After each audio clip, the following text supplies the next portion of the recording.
All right, what is going on, everybody? How you doing? Welcome to another episode of Talking Buffalo, your weekday daily driver for Buffalo Sports Talk and more. My name is Patrick Moran. Thank you, as always, for locking in. We are recording this very late on a Monday night. Most of you will be listening to this in audio podcast form sometime, hopefully on Tuesday. But for those who are watching this, whether it's live on YouTube or whether you're watching on video later on, thank you for locking in, as always. Appreciate you all. Like I said, this is being recorded late on a Monday night, and I am joined right now by my buddy PK from the Buffalo Sports Collective. What's going on, man? Thank you, first of all, for doing this so late on a Monday. We talked about this. We chatted for a few minutes before we started this show. Good thing we didn't record like around, what do we usually record around? Like when I have you on a Monday, usually around 5 o'clock, a little before dinner time, usually have you on. I feel like the tone in terms of the Buffalo Sabres, at least, would have been a lot different if we taped this before tonight's game. A 3-1 loss, by the way, to the Montreal Canadiens at home. Anyway, how you doing? Good, good. Thanks for having me back. I think you might have to reconsider having me on these late shows because I'm 0-2 right now. 0-2 when we do live after a Sabres game. 0-2 Yeah. live. So what are they? 3-4 on the season. So that means they're 3-2 when I don't have you on. Yeah, maybe you're right, man. Maybe it's time to stop having PK from the Buffalo Sports Collective on. But anyway, yeah, we're gonna recap this game. Some highs, obviously, a lot of lows. And then we'll talk some Buffalo Bills as well. Let me start here, okay? Because with the Buffalo Bills, we'll get to them shortly. Clearly, there's just something that just feels off about this team, and it's been unmistakable over the last 3 weeks. And I feel like we can't really put our fingers on it right now. Is it the players not executing? Is it the coaching? Is it the game plan? There's just lots of factors with the Bills. Watching the Sabres, and now I don't watch every minute of every period of every game, so I'm going to be upfront and honest about that. But I've watched most of these games this season so far. This just feels like it just feels like much like the Bills. Something's really off right now with this team. I mean, this is a high-powered offense. We know that, but they're not out there, and they're not even in the wins. They're not playing like a high-powered offense right now. What do you think is going on so early in the season? Let's start there. Well, Tage has got one, Tuck's got none. The only big time goal scorer is Skinner right now. I know Cousins has got two, but Skinner's got three. Tage has been very unlucky right now because he's only got what uh one goal on the season. It was a power play one. It was the one timer that he's working on. It's just they can't get anything offensively to go. And even tonight, they had multiple shots, but they're not getting in the danger zones. I think I saw they only had 4 high danger chances in this one. The rest of them were all perimeter shots. And when you're facing a goalie, I think Jake Allen's a pretty big goalie. They were making it easier for him just shooting it right at his glove side. It's just they were 2-0 when they had over 30 shots, and I was keeping track of that. They destroyed Canadians in shot totals this one, but it doesn't matter if you're not going in the dirty areas to try to grind out those goals. You're going to end up with these results, and it definitely is disappointing because they dominated that game. 37-26 in favor of the Sabres, shots on net, Jake Allen. So he stopped 36 of 37 shots tonight. And by tonight, like I said, a lot of people will be listening to this Tuesday. So I want to remind everyone we are recording this live in the moments following the Sabres game. If you're watching on the video side, hopefully my camera holds up. I don't know what's going on right now. My internet just feels like being a little bit wonky right now. So hopefully it holds up. I'll tell you this.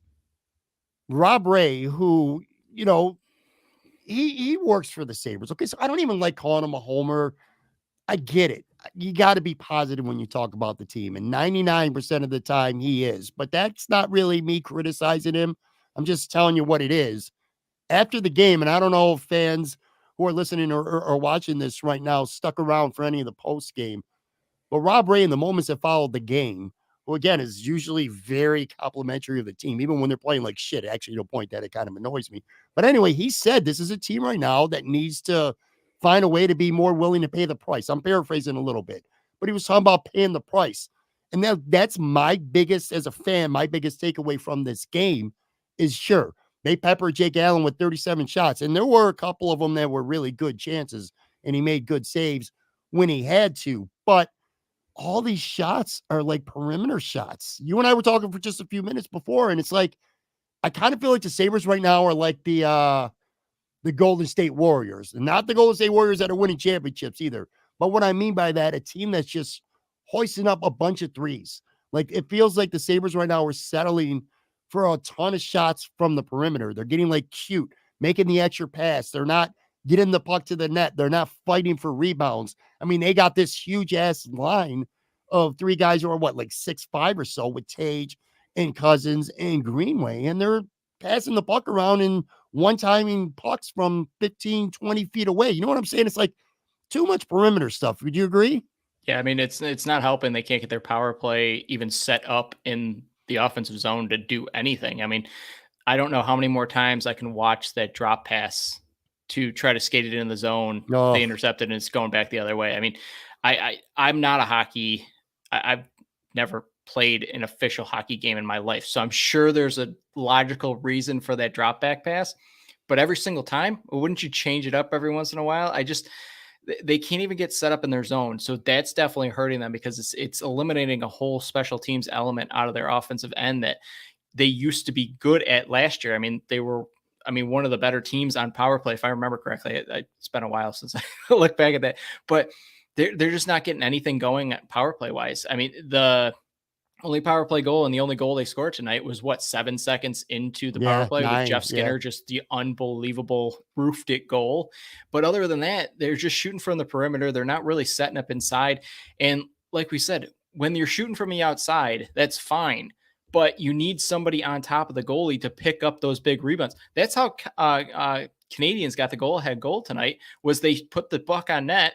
They weren't able to cover it, and the guy just charges the net, scoops it right past Comrie. I mean, it's just like you said, they're not going to the dirty areas to get those dirty goals that when you're in a goal drought right now, where I think they've scored 13 goals in these games so far, you need to get to those dirty areas to put the puck in the net. Every once in a while, a dirty goal is going to start a run of good times. And it stinks to come in to talk about this one after such a great game they had on Saturday, to transition this into Monday and Right. just the big letdown of, I mean, I was coming in here excited, like, how is it still 1-1 after 2 periods? And they were just dominating possession. It just seemed like the only chances Canadians had were odd man rushes the other way. And they only had the puck for 10% of the time they were on the ice. It's frustrating when you know what they have to do and they're just not doing it. Yeah, so Montreal scored a little less than 3 minutes into the game. Justin Barrett on a rebound. Comrie, who I thought played very well. Yep. For the most part, he did give up a long rebound, and that was, in the net. Bam, 1-0. And then you said it. Skinner took a pass from Cousins on the power play right away, right off a faceoff, and bam, perfect shot. 1-1 from that moment on until Montreal went up 2-1, which was Brandon Gallagher poked home that rebound that Alex Tuck just didn't get to him, and we'll talk about him in just a second. But from that point where it was 1-1 until Montreal took the lead in the third period, I kind of feel the same way. It felt to me like it was going to be inevitable that this offense turned up, and it did.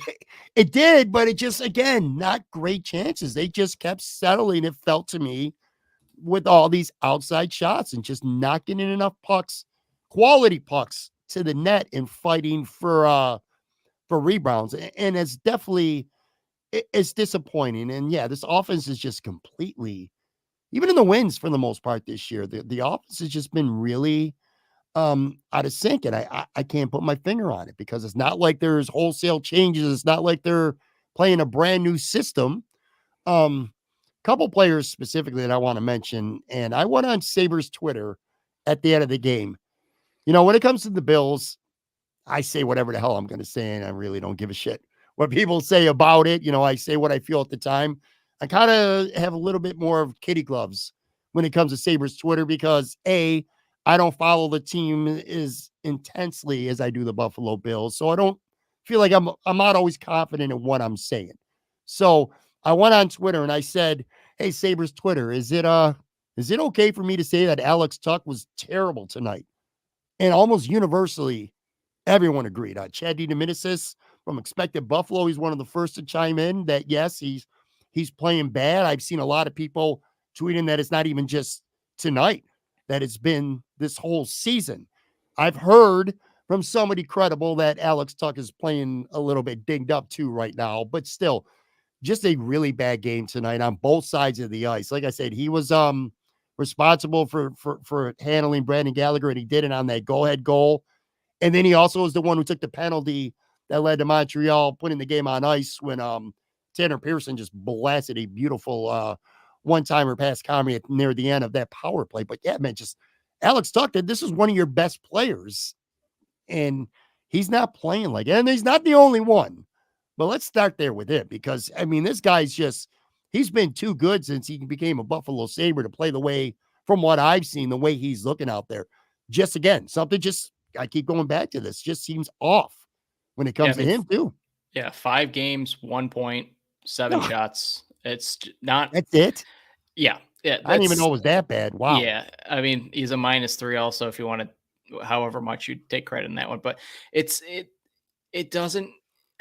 I think you might be onto something where he might be nursing something, because it's not explaining his style right now. Like, he's almost unnoticeable on the ice in the offensive zone. You go, oh, he tucks on that line. Wow. Unless he's messing up, and you were able to notice him tonight because it was a very bad night for him. I wonder if, when Benson's fully healthy, and I wonder if he's going to be fully healthy for Tuesday's night, if they sub out Tuck for him, and then you actually know, okay, he's nursing something. But I would assume it's Olofsson out again.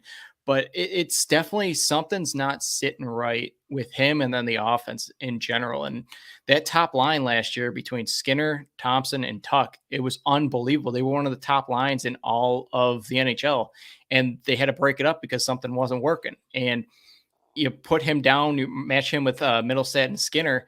Middlestat and Skinner look great together. I mean, I said that on the episode we just recorded not that long ago. I really like those two together, because Middlestat can set up Skinner in better ways than I thought Tage could, because I think, honestly, Middlestat's a better playmaker and a better distributor than Tage Thompson is, and I think that can get Skinner going. I forgot Tuck was on that line.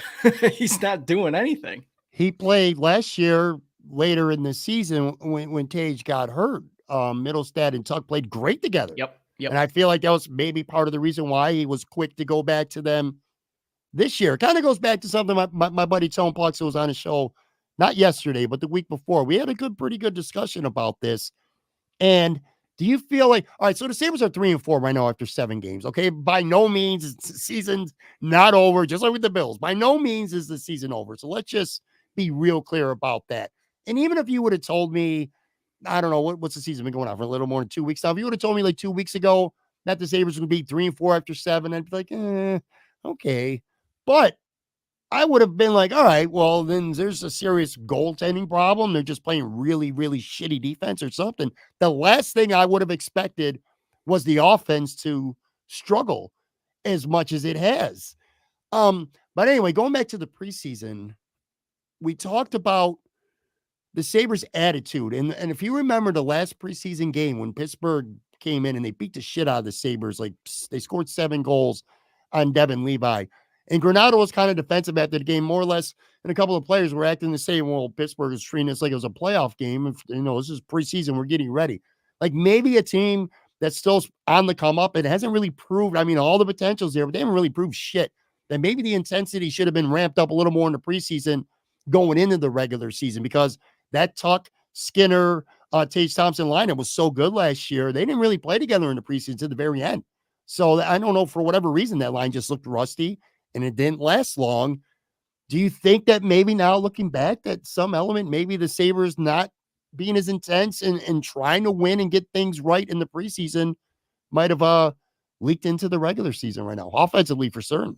Yeah, I mean, you asked me that question after the home opener, and Yeah. I was a little hesitant. Now, 6 games in, I'm I'm more, it's more plausible. And you go into it wondering, and I think my defense was, hey, they haven't really played with all these lines together. They were working on Benson up in the top line as well and working on jiving. We're in a game. This is game 6 now, and I'm not blowing the alarm horn. I'm not saying anything's overblown. I did say it last year where you needed to make a move to go for it, because not every year are you going to get these many players on career years. And to repeat what you did last year, you need those players to continue and do exactly what they did last year on career years. Cousins had a career year. Middlestad, Paterka was a rookie coming into this year. Skinner had a career year. Thompson, Tuck. All these guys had career years, and you were expecting them and needing them to do it again coming into this season. And I understand that Quinn, they were expecting high hopes for him on that second line pairing with Cousins and Paterka, and you lost him. But that's just one player. There's a lot of players on this team right now that are underperforming that were kind of expected to step up or continue to build off what they had last year. And the goals have just dried up. And what's shocking is I've actually been pretty impressed with how the defense has been playing and how the goaltenders have been playing. Like you said, I would never guess that it's the offense that has just dried up completely. 13 goals in 6 games. It's not a great run for a team that was top 3 in goal scoring last year. Other than maybe the Calgary game where Levi gave up 4 goals and he just looked fatigued and sore, and he hasn't played since then. So there was definitely something to that, and he's not going to be playing tonight, Tuesday night, either against Ottawa. That's already been put out there. Hopefully he'll be back soon. But yeah, other than that, I don't really put this on goaltending. The defense hasn't been amazing, but it hasn't been terrible either. It's kind of like the Bills. Like, this offense is supposed to be the strength of the football team, and it's not. And that's kind of how it is with the Sabres. And I don't just want to put this all on Tuck, because there's many forwards who are not getting it done right now. Casey Middlestad's been a little bit off so far, I think, anyway, early this year. In fact, Jordan Greenway's been one of the best forwards so far on this team. I liked what I saw from Paterka tonight. He had some explosions. Him, Peyton Krebs too. I liked what I saw from them. They looked like they were creating chances. Hate Olofsson on that line. I get why he's in there for right now. But again, going back to the preseason, when you really look back at it, Zach Benson was a highlight, but there was a lot of things that didn't look good in the preseason, and I just feel like it's leaking in. And when it comes to this team, I always felt a little bit concerned, PK, because all the talk, all the hype, all the praise around the league, you want to buy into it, and we saw lots of glimpses of it last year especially. But again, dude, this is a team that you got to go out and prove it. And you start to wonder, you start to worry, is this a team that maybe, just maybe at least a little bit, started reading too many headlines and believing it a little bit? Like, just like with the Bills, I keep going back to them, like an on-off switch with the offense, and it just doesn't work that way.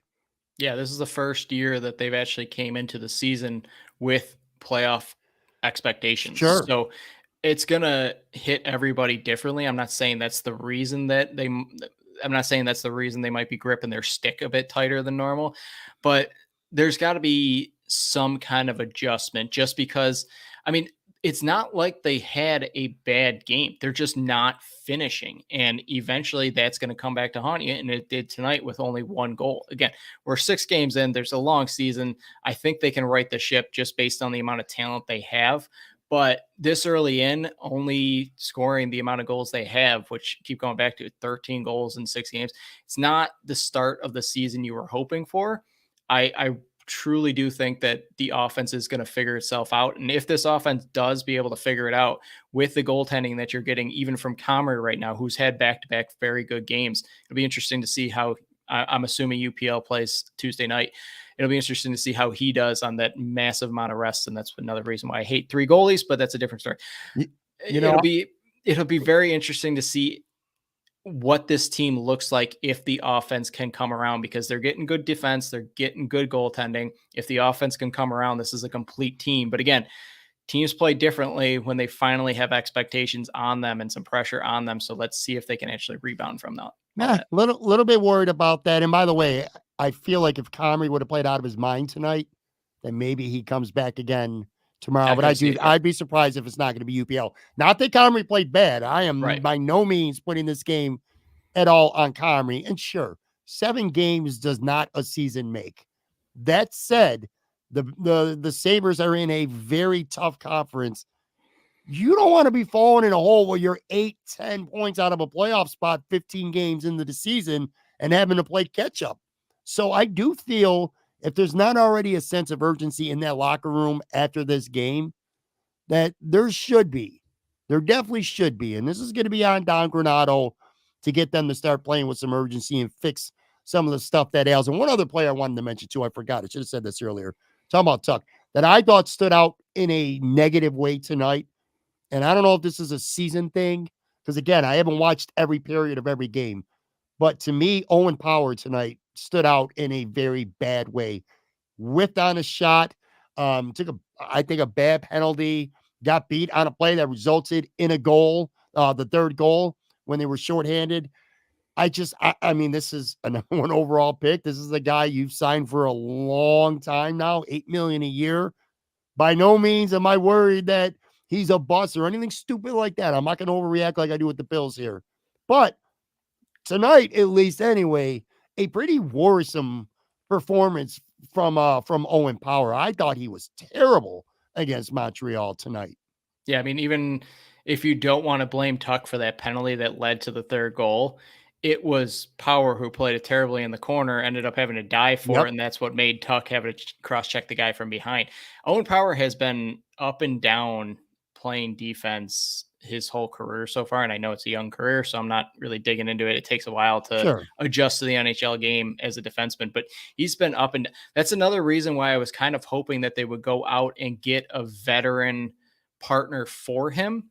And I'm not saying Yoki Haru. I thought Yoki Haru's played pretty well this season, minus the first game where, we talked about him just letting the guys sneak behind him. I thought he's rebounded very well since then.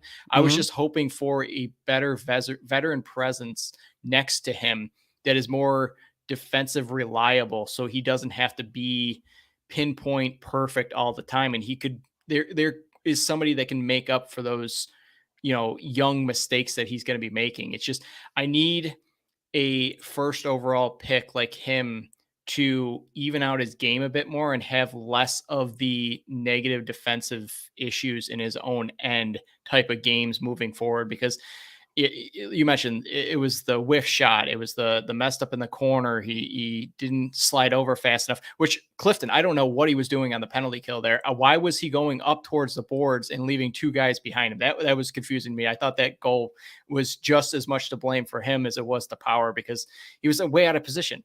Zemgus Girgensson was right there. It didn't make any sense to me, but yeah, Power definitely had a rough game. Tuck had a very rough game.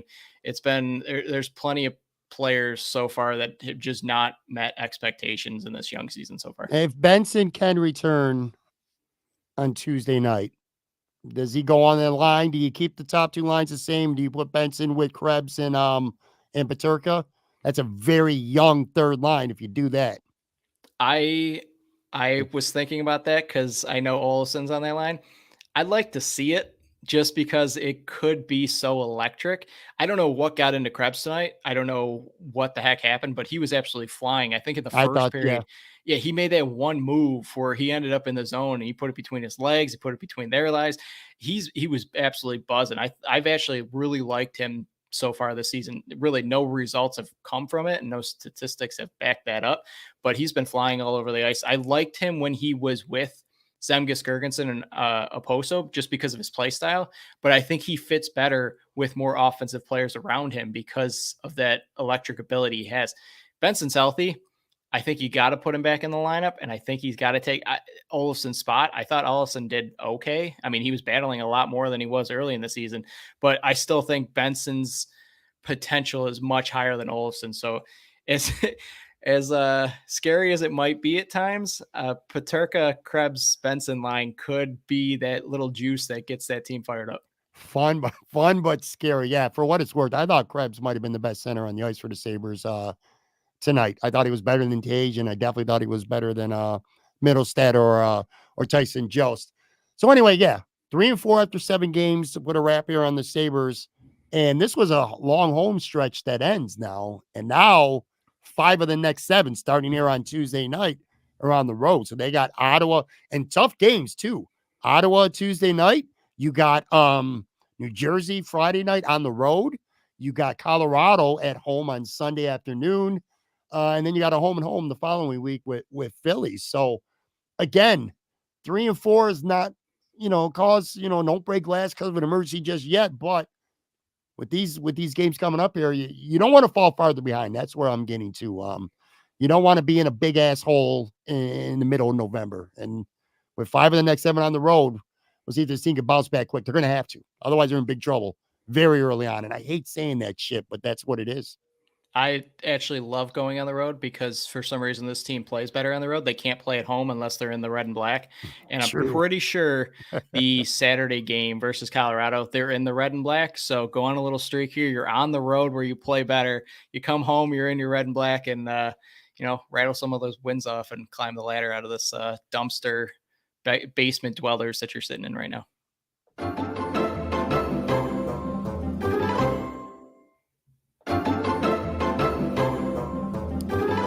All right, I am back here with PK from the Buffalo Sports Collective. We just put a wrap on a Monday night Buffalo Sabres home loss to the Montreal Canadiens. Buffalo Bills, let's just be real blunt about this, okay? And now it's been, by the time most people are listening to this, it'll have been close to 48 hours since the Bills embarrassingly lost to the New England Patriots. There's no other way to say this. Here's a reality on the show yesterday that I didn't necessarily know when we started doing the show on Monday that I was going to arrive at this point, but before the show was over, I did. And that's this, PK. I think the reality right now is you can go ahead, at least for the time being, okay? You could take the Bills right off any list of top tier teams, of elite teams. They don't belong on the same list right now as the Kansas City Chiefs and the San Francisco 49ers and the Philadelphia Eagles. Hell, even the Miami Dolphins, even though you can make a case that they haven't played nobody and they played 2 good teams and they've lost twice. But anyway, the Bills ain't on that list right now. I'm not even sure, even though they're only a game back and they've already beaten Miami, I'm not even ready to think about the Bills as a division champion right now. As things stand right now today, the reality for me is I feel like this is a Buffalo Bills team based on what we've seen for the last 3 weeks that is going to be in a fight to make the postseason. Just to make the playoffs. Forget about winning in the playoffs. I feel like they're going to have a legitimate fight right now to get in the playoffs. They're 4-3, and let's be real here. They're a yard away and a really dumb Giants mistake away from being 3-4 after 7 games. But whatever. They won the game. They lost Sunday. They're 4-3, and they just pretty much wrapped up for the most part the easiest part of their schedule. They got Tampa coming up on Thursday. They should be able to handle them. I'm not going to be overconfident, not after what I've seen these last 3 weeks. You kind of get that gut feeling right now, if you're being honest with yourself, that I never paid attention to Pittsburgh and freaking Cleveland and the Chargers and what these teams are doing, what their records are. Well, guess what, PK? Starting this week, I am. Because this is a team that is in some trouble right now. Let's just keep shit real. How many, I got a quick question for you. How many tweets have you saved since you said, what was it, a couple weeks ago, where you said that the Buffalo Bills are not a Super Bowl contending team with the defensive losses? How many of those have you saved in your back pocket to bring back I got a couple down the road? I got a couple. I don't think I was wrong. I don't think I was wrong. And it wasn't even, I was specific about a reason. Let's talk about that reason. I said, not because I don't think this is a good football team. I said, because they lost Trey White, they lost Matt Milano, they lost DaQuan Jones. I said, that's too much to overcome. Okay. They got by against the New York. They didn't get by against London. They lost in London to the Jags. Well, 2 of those injuries happened in that game. They got past the Giants barely at home in prime time. And then against a Patriots team, which, by the way, can't emphasize this enough coming into this game, how freaking lousy the New England Patriots have been this entire season. I mean, borderline one of the worst Bill Belichick teams ever bad through the first 6 games, statistically, especially on offense. And what happened on Sunday? You saw what happens when DaQuan Jones, now we had Oliver out too. You saw what happens when got DaQuan Jones, the defensive tackle depth with Tim Settle and Jordan Phillips and Poona Ford. And God, was I wrong about Poona Ford? You saw that. You saw Dorian Williams, who last week, me included, was praising this kid up and down, talking about the game film and all the potential to the ceiling, which he still does have. But he played so shitty on Sunday. Coverages, missed tackles. He got benched. And then Tyrell Dodson comes in, and Tyrell Dodson, PK, is Tyrell Dodson. Okay? We don't even talk about Dane Jackson. The corners didn't play that bad. He did whiff on a tackle. Not an easy one to make in the open field. But anyway, just defensive tackle and linebacker alone. Did you not see like one of the biggest drop-offs you've ever seen from the Bills with No Milano and Daquan and what was out there on Sunday? I mean, I had to ask that question because I had the same You got me fired statement up. that you made. I said the exact same thing after the Jaguars game, that they weren't Super Bowl contenders because of the defensive players that they lost. Mhm. And it sucks that I'm right, but it also kind of feels good that I'm right because of the statements we made where it was like, and you saw it. Like this was the first official bad week that the defense had, and Sure. the offense couldn't pull them out. But this was the first week that you could actually see what you could be in store for versus good teams that are still on your schedule moving forward. You can't replace Tre'Davious White, Matt Milano, Daquan Jones, and you even lost Ed Oliver for last game.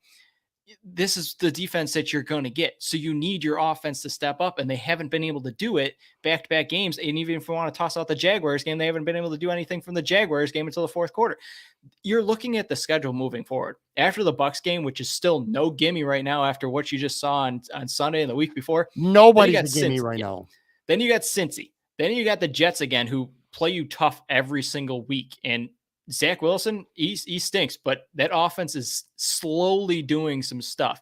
You got Philly, you got Kansas City, you got Dallas, New England again, you got Miami at the last.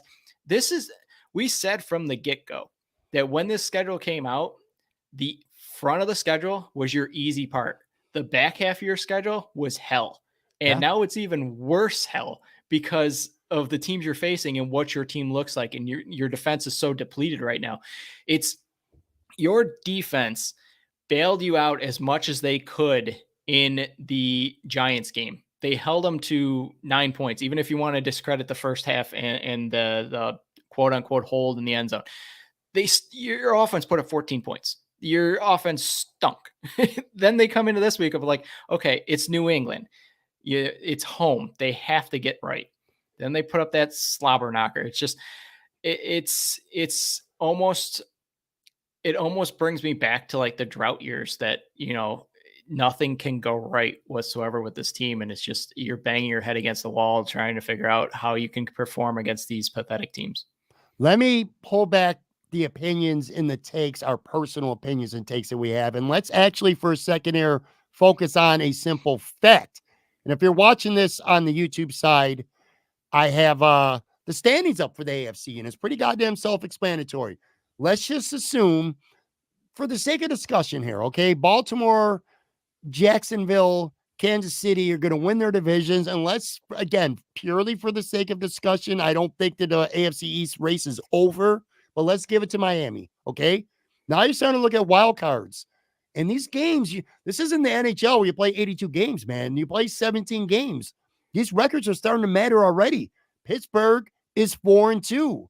The Cleveland Browns are 4-2. You don't think about those teams, but they're both 4-2. The Cincinnati Bengals are 3-3, and I'm telling you right now, PK, they're going to get their shit together if they haven't already real soon. They sucked early on. They're starting to heat up, okay? So right there, you got Buffalo, Pittsburgh, Cleveland, Cincy. Let's just, again, assuming Miami wins the division, that's 4 teams and only 3 playoff wildcard spots, and I'm not even counting the Chargers, who are not out of it, even though they're 2-4. They played Buffalo at home. I'm not going to count out, and people might laugh right now, I ain't counting out the New York Jets either. They have been playing good lately. They should have won. They should have beat the Chiefs. They did beat the Bills. They play the Bills tough all the time, and that offense is starting to slowly get better. So again, to me, it's not a lock that the Bills are making the playoffs. Usually the last couple of years, it's like, all right, man, we're playing a bad stretch right now. We're going to get our shit right, and we're going to go into the playoffs. We're going to be playing our best football getting into the playoffs.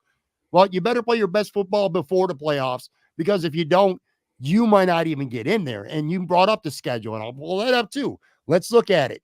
You got Tampa Bay at home Thursday night. Got to win that game.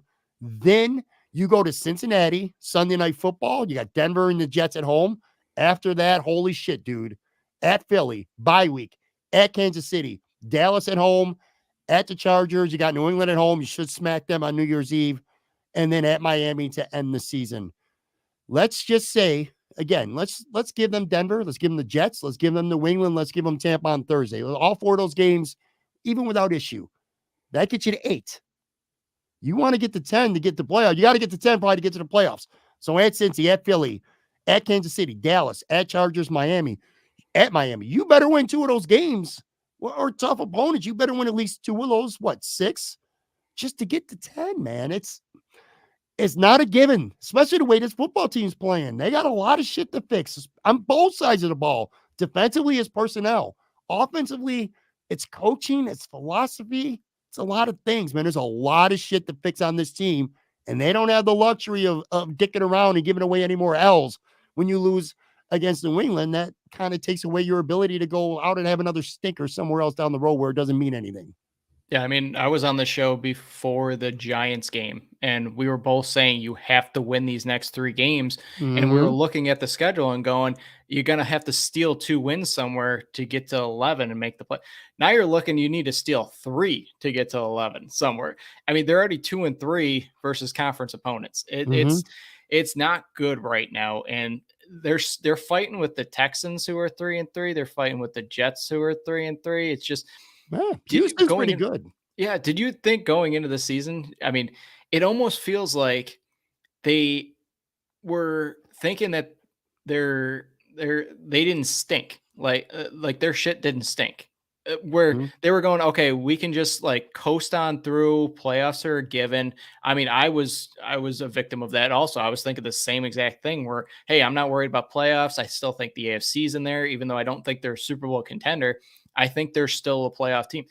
That went out the window. I'm worried about, this next game versus the Buccaneers. Can they get their offense right? And I haven't seen a glimpse of hope that they can. The only thing that's been going right for them is when they get down so much, they have to play a high up-tempo pace, and then they start scoring.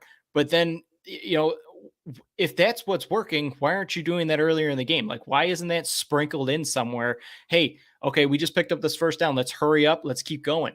Where does that go? I mean, I know Josh Allen was not very good on Sunday whatsoever. I know the execution was not very good. He wasn't getting much help. I know the play calls weren't very good. The coaching staff, the whole offensive philosophy, it doesn't make any sense. I don't know if it's coming from Sean McDermott that's telling Josh Allen, don't run, stay in the pocket. I don't want you to run at all. I pulled the stat together for you, and I said it on our show.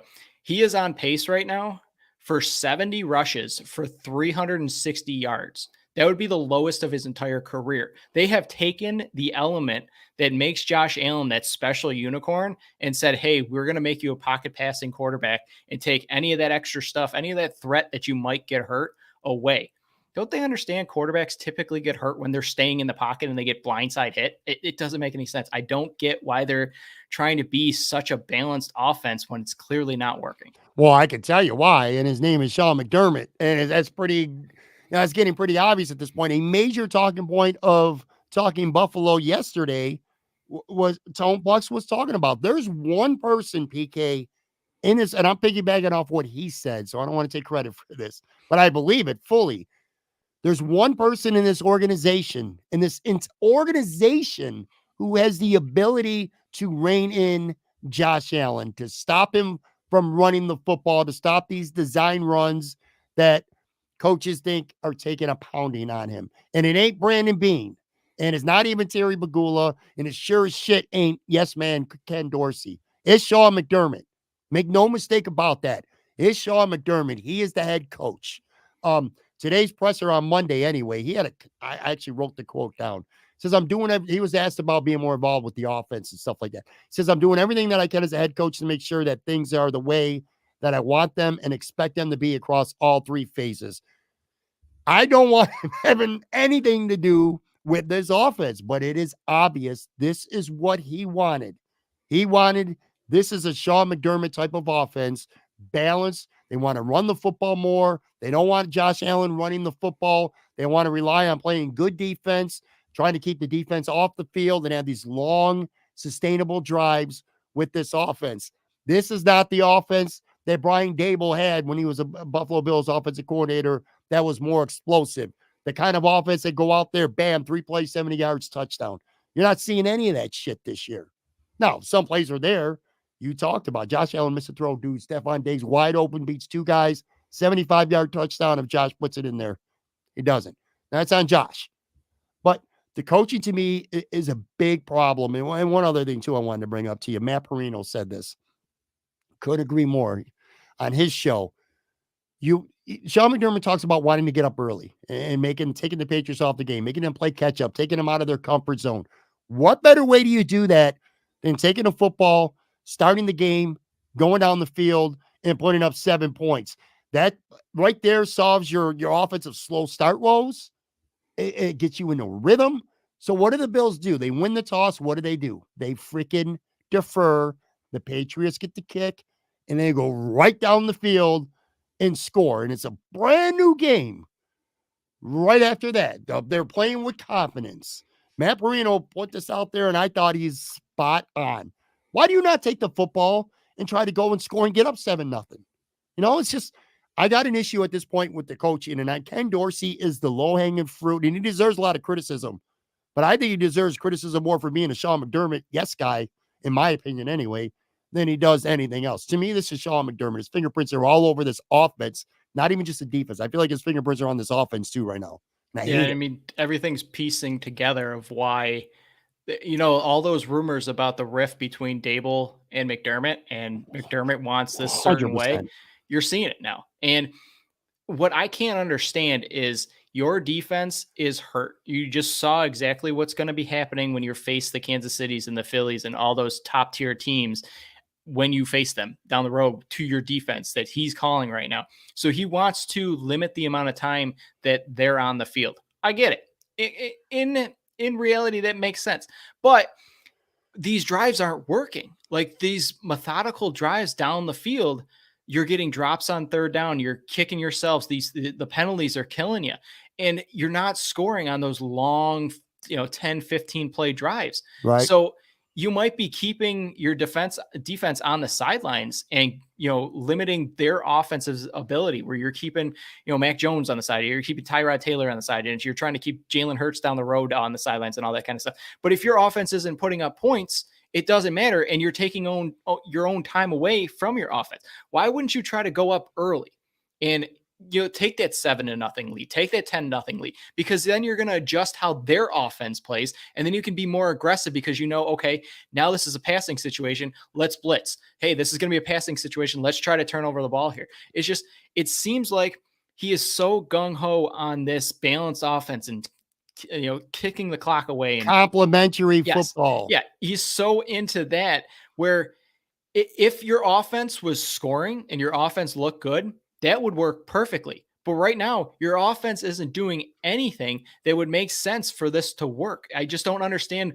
why something hasn't been adjusted after 3 straight weeks of this stuff, where it's just like, hey, try to get that lead, make them try to play. That's what happened in the Miami game, and Miami couldn't catch up, and you were getting turnovers, and you were making them play to your style. And I understand they were still healthy back then on defense. I get that.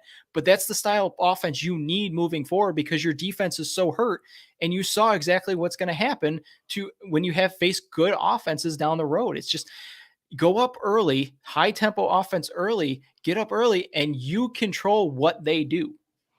Yeah, I couldn't agree with you more there, buddy. When it comes to McDermott, too, another thing I can't stand right now, I kind of used air quotes if you're watching on the video side. The term I'm hearing a lot now, complementary football. Literally, it's in the title of today's podcast because complementary football is stupid. Okay, I'm just going to throw that out there. But to me, for somebody like Sean McDermott, who he makes players so accountable publicly. And I'm not hearing enough about the coaching being held accountable. When you're constantly saying it's the execution that's not there, that means you're saying the players ain't making the plays. He even called, which in fairness, he deserves criticism with Tyler Bass missing that 42-yard field goal. Found that a little bit surprising that Sean McDermott mentioned that specifically and by name. That's calling a player out. I don't know. I feel like some of these game plans should be called out. The ability to not run Josh Allen at all, which he did run one actually on an RPO, which they do that a lot more. They got to change some shit up, dude. That's what it comes down to. I will say this. We could be negative all night, and we kind of, I know we're sounding like we are because there's a lot to be negative about. That said, I am still not ready to say that this team is completely done, even though I said it a couple of weeks ago, and I feel like was smart by saying that now, because Brandon Beane can still go out and he can still add some talent to this roster. And I do think what ails them on the offensive side of the ball is certainly fixable. I truly do. It's going to be a question of Sean McDermott kind of letting things go and letting this offense be what it can be, or what I think anyway, and what you and a lot of other people think it's meant to be. And it's not all coaching. We talked about Josh missing throws. Gabe Davis has 1 catch for 6 yards. I don't know what that is. Is that him not separating? Is that him not getting open? Is that the coach is not calling plays for him? But your second wide receiver should have more than 1 catch for 6 yards. We saw some good things going forward. Dalton Kincaid had a big game, and he might be in line for many more of them because Dawson Knox is having surgery on his wrist. He's going to be gone. No timetable set. Who knows? He might be done for the season. Quite frankly, I'm not going to sit here and lie to you. I said couldn't be more done with him than when he dropped that 4th down pass on Sunday. I wish him well. I don't wish any, illness or injury to any player ever. But I think the Bills, this might be a blessing in disguise on the football field, getting Dalton Kincaid out there more. James Cook was a weapon in the passing game. That didn't happen the week before against the Giants. He literally didn't have a target in that game. So there's positives there to be had. It's not just the Stephon Diggs or bust show from what we saw in the second half. But you can't go first half. You can't have 10 points in 3 first halves combined. That cannot happen going forward, or you ain't going to be a team that's going to be thinking about the playoffs. I'm going to tell you that right now. Simple as that. I pretty much said the same thing. I'm interested to see if they're more willing to get away from the 12 personnel and go back to the 11 personnel. And if that happens, I truly, truly hope, because I said it before the season started, that if the Buffalo Bills are going to win the Super Bowl, that this player is going to play a pivotal role in it. Deontay Hardy needs to be on the field way more often than he was. What was it, 19 snaps or something like that last game?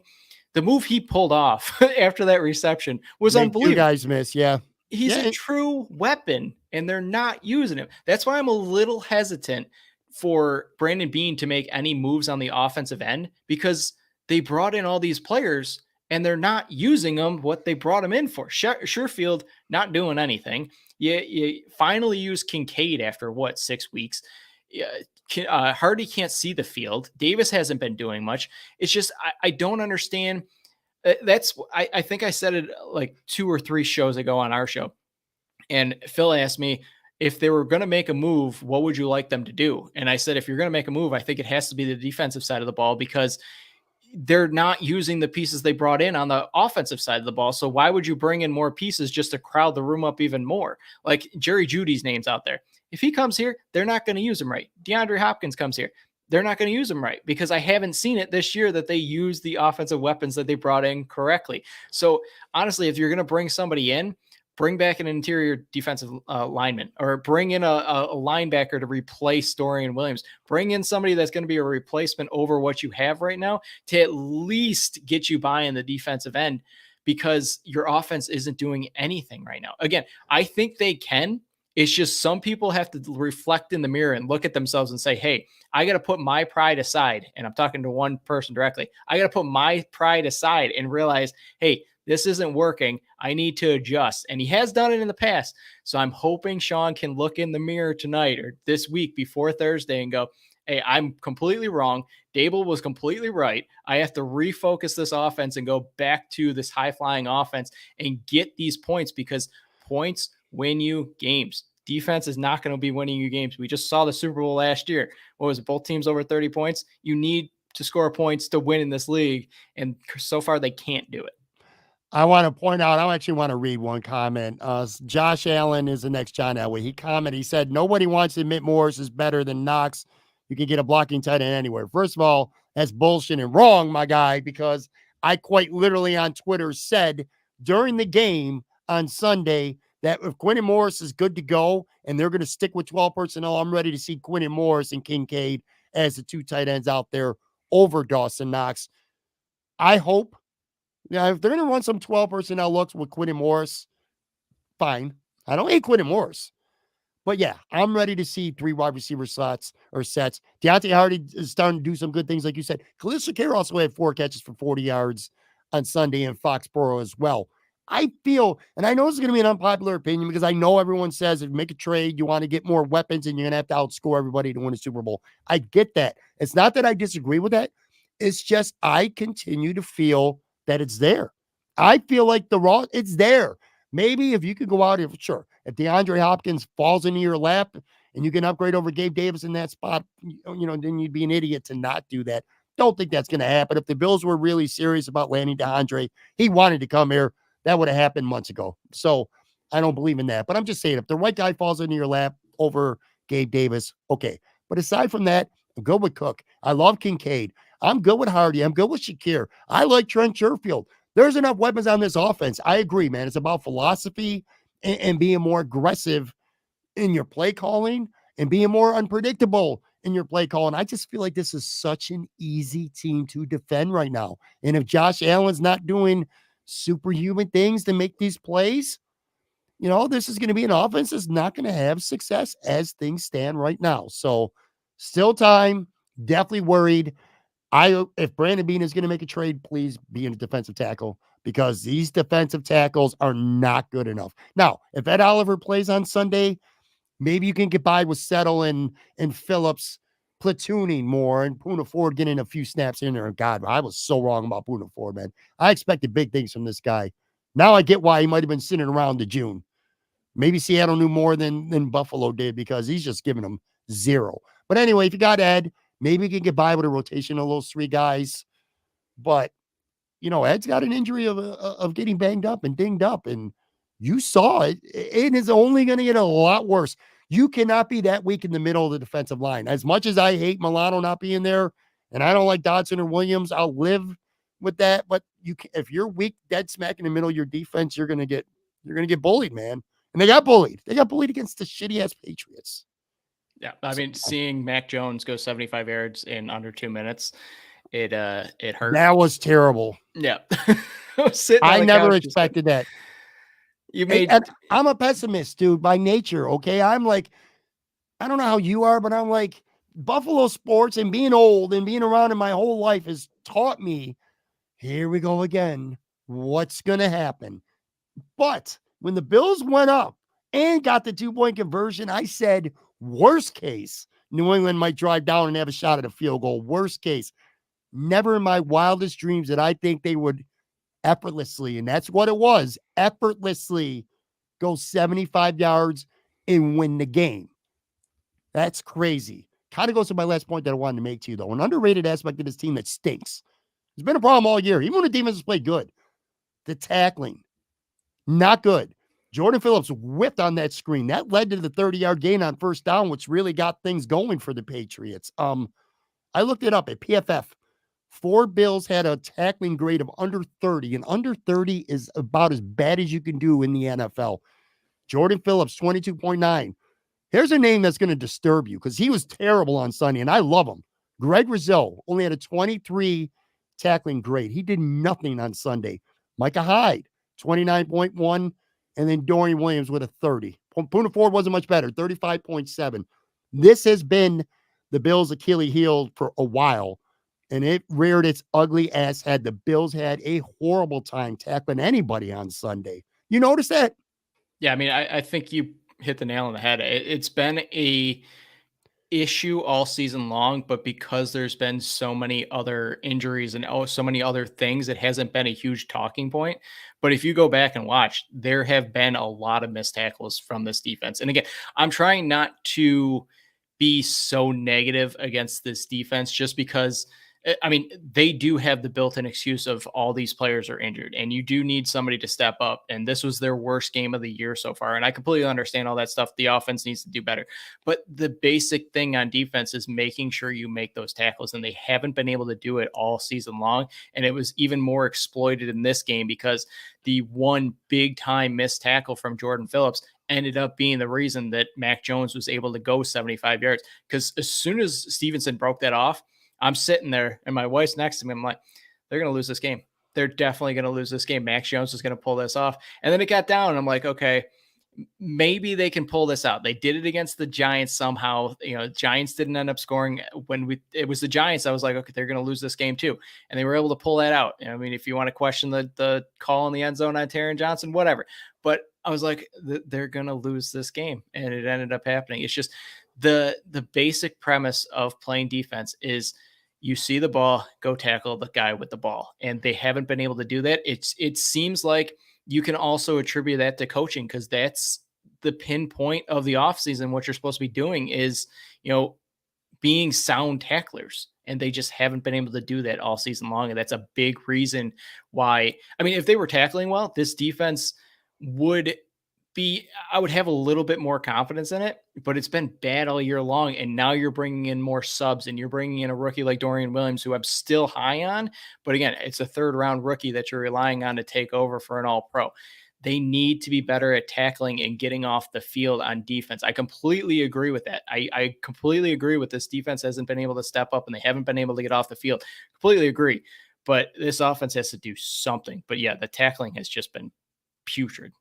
One last player I wanted to mention specifically because I get it to an extent, but Von Miller, 6 snaps.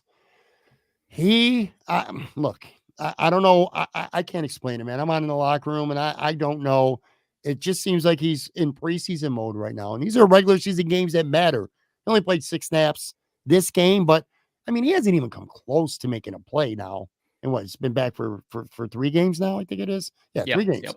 He's been back for 3 games. Not even at some point you got to wrap him up. But as things stand right now, I'm thinking in my mind, it's the 4th quarter, and he did play in the Giants game, and this is a situation I'm talking about.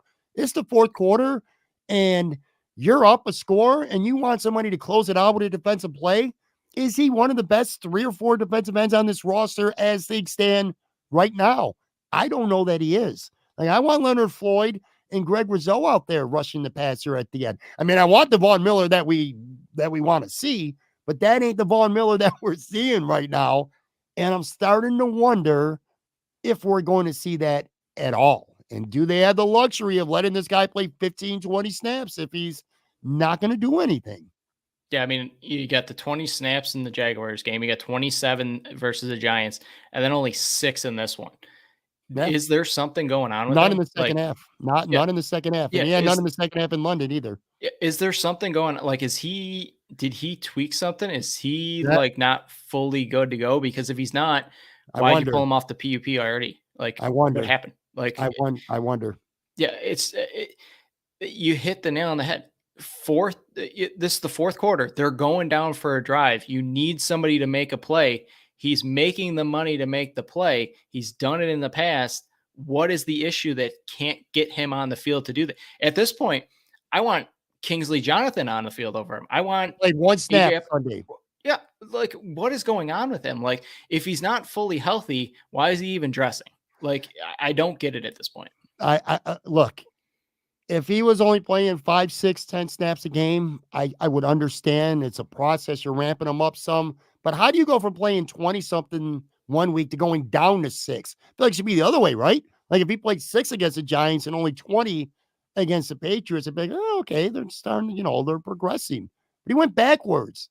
And in a game where they needed a stop in the 4th quarter, and he's not out there to even give them an opportunity. So, yeah, I wonder if there's a little something going on maybe that we're not completely privy to. I think maybe that might be something worth watching to see if Von Miller dresses for the game on Thursday. On Monday's official practice report, not a real practice, a walkthrough, but he was a DNP, but it was vet rest. So, they're not designating an injury with him right now. As we wrap up and get out of here, PK, I do believe in the talent of this football team. It hasn't went away. I said before the season, I thought this team on paper was better than last year's team. I still feel that way. You know, I hear a lot of people, optimistic people. There's nothing wrong with being optimistic. Maybe I'm too hard on people that are optimistic. Maybe that's a better way to live life, I guess, than to expect the bottom to keep falling out. So good on you. But people are saying, remember that it was the Tampa game in 2021, that second half when they were playing like shit for a stretch. They lost that game in overtime, but they stepped up, and from that moment on, they were a completely different football team. Can that happen again? It absolutely can. But what I don't like about this year compared to this, and this, I'm going to end it by emphasizing this, hammering it home one more time. 2021, they had an offensive coordinator who I believe, and based on the interaction that we've seen from them, I believe the offensive coordinator would tell the head coach to go fuck himself. This is the calls that I'm running this offense. This is my offense, and we're going to run the ball, and we're going to do this, and we're going to do that. I don't feel Ken Dorsey's that guy with Sean McDermott right now. That's what it comes down to for me. So ultimately, at the end of the day, if the Bills are not successful and they don't turn shit around, to me, it's Sean McDermott. I keep going back to that. It's Sean McDermott. It's Sean McDermott. It's Sean McDermott. I think he's got this way, you know, my way or the highway kind of a mindset with this football team. And it's not going to work. If you want this Bills offense to be good enough to win a championship, it's not going to be what you've seen for the last few weeks. And it's not just dumb luck. It's not guys tripping over somebody's feet falling down. It's not a bad throw here, a bad throw there. We all know it's more than that. So Sean McDermott has got to look in the mirror. You said it, and you're right.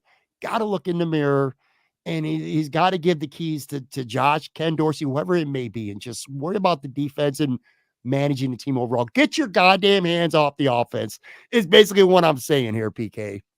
Yeah, I mean,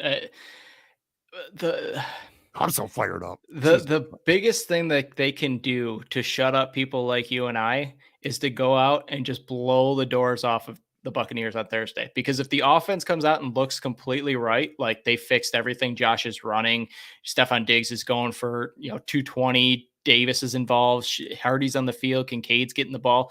They do that, they can shut me up for a week. But I just don't have the confidence in. Again, they have all the pieces. All the pieces on the this offense is talented enough to make up for the deficiencies and the weaknesses on the defensive end now. It's just we haven't seen it yet, and we don't have the trust in the people that are making the decisions to, hey, green light it and go. And I remember you had, I'm not trying to extend this any further. I remember you had me on right when they extended Sean McDermott, and you were asking if it was the right decision. And I want to extend Brandon Beane. I'm a little hesitant on Sean McDermott because he hasn't gotten over the hump yet. Everybody else, the longer tenured head coaches, have won that end goal, the championship. He has yet to do it yet. And I'm not saying that they might have extended him too early, because he still had a year or two left on his contract. It's coming back to bite him now, because I think he has his hands in too many cookie jars, and his philosophy on defense is now fully impacting the offense, and it's not looking good. It's like Mike McCarthy. Hey, your offense is scoring too much. It's hurting my defense. Pull back. And you saw what's happening to the Cowboys now, and it's happening to the Bills as well. I'm aggressively nasty this week, in part because there are still people out there, content creators, media, many of them who I have the absolute utmost respect for and have a much better, clearer, level-headed, even keel mindset than I do, admittedly, but they're going to throw EPAs and DVOAs and all this shit that suggests that the Bills are still a very good offense. And my old ass naked eyes watch a team play in the first half 3 straight weeks and say, no, they're not. No, they're not. I don't think Thursday's game is going to tell us much either. I don't think they're going to fix much. Just win the goddamn game. That's all I care about. Because even if they win 15-0, this is where I disagree with you a little bit. I don't care if they win 50-0. I ain't going to be impressed with them. I'm going to be impressed if they go out and they beat Cincinnati 10 days after that. And one other last thing, too, to watch for, because they do have a 10-day window before that game. If Brandon Beane, with Halloween being the trade deadline, if there's going to be a move or moves to be made, it's going to come after this Tampa game. Philly made a big move today. They got a good safety from Tennessee. got to do something, man. This defense is just going to be too short-handed to beat Jalen Hurts and Pat Mahomes and Joe Burrow, maybe even Dak Prescott or Justin Herbert as things stand right now, unless your offense is going to go out there and score 30 to 35 points a game, which they can. But now with Sean McDermott running the show, shit ain't going to happen. I couldn't say it better myself. I got nothing else. I'm all fired up, dude. All right, we're gonna put a wrap on this. Again, thank you very much for coming on so late on a Monday night. I knew this was gonna happen too. We start talking Sabres. I'm semi-level-headed about that, and then I get all fired up about the Bills. But make sure you check out everybody, the Buffalo Sports Collective. They're dropping their shows. So right now, anyway, on Wednesdays, him and Phil, they do a really good job. Bills, Sabres, and especially when the Buffalo Bandits kick off, that's when you're really going to get your money's worth from these guys. So make sure you go check them out. Thanks, buddy. This was good to have you. A little bit therapeutic. Not a lot, but a little bit, man. Good to have you on with me. Yeah, I'm going to have to go outside before I go to bed. All right, guys. I'll be back with a new show actually tomorrow, breaking down the NFL Coaches All-22 film and PFF grades analysis. Talk to you then.